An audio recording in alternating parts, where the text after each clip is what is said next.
Бүгінде көп ата-ана үйде отырса да, балаға көңіл бөлуге уақыт таппайды. Қолынан түспейтін телефон балаға деген махаббаттың, жылулықтың орнын басып тұр. Бүгінгі әңгіме телефонға телміріп, баласынан алыстап кеткен ата-аналарға ой салатын оқиға.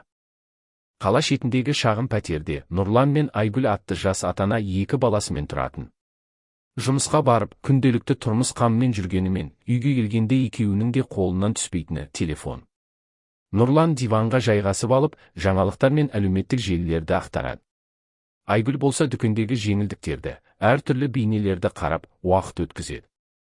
Ал олардың екі кішкентайы 6 жасар Аяулым мен 4 жасар Еркеназ ата-анасының назарын аңсап, бірде ойыншықтарын көрсетсе, бірде суреттерін алып келеді. Бірақ әркез қазір балам күте тұр деген жауап алады. Бір күні Аяулым әкесінің жанына барып, «Әке, қарашы, мен сурет салдым», деді. Нұрлан болса телефонынан көз алмай, «Жақсы екен, қызым» деп, шын мәнінде суретке бір ретте қарамады. Кішкентай жүрегі сол сәтте бір түрлі суып көңілі қалды. Ал Еркеназ кешке анасының қасына барып, «Анашым, ойын ойнайықшы», деді. Айгүл телефонын қимай, «Қазір, қызым. Әуелі мына видеоны бітірейін» деп уақыт созды. Бала ойыншықтарын құшақтап, жалғыз ойнады. Бір күні Айгүл асүйде телефонға үңіліп отырғанда, Еркеназ орындықтан құлап, қолын қатты ауыртып алды. Қыздың жылаған дауысына жүгіріп барған анасы өз-өзінен шошып кетті. Мен қасымда отырсам да, баламды қорғай алмадым деген ой санасын қарып өтті. Нұрлан болса жұмыстан шаршап келіп, әдеттегідей телефонын қолға алған. Бірақ Айгүлдің көзі жасқа толып, оған қарады да. Біз балаларымызды жоғалтып ала жаздадық. Олар бізге әке-шеше деп қарайды, ал біз экранға қарап отырамыз.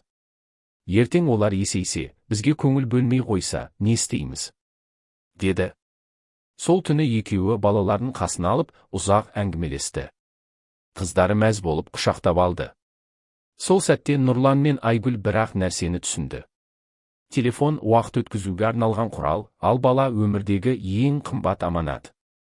Телефонды кейінде қарауға болады, ал балаңның балдай шағы қайта оралмайды. Баланың назарынсыз өскен жүрегі бір күні ата-анасына да дәл сондай немқұрайлық танытады. Ғибрат мынада, баланың көңілін телефоннан жоғары қоя білейік. Өйткені бала біздің ең үлкен байлығымыз. Достар, бұл айтылмаған әңгімелер арнасы. Егер бүгінгі әңгімеден әсер алсаңыз, арнаға жазылып, жаңа әңгімелерден қалыс қалмаңыз. Достарыңызбен бөлісіп, пікір жазыңыз. Қолдау білдіріп, лайк басуды да ұмытпаңыз. Сіздердің ықыластарыңыз бізге үлкен шабыт береді.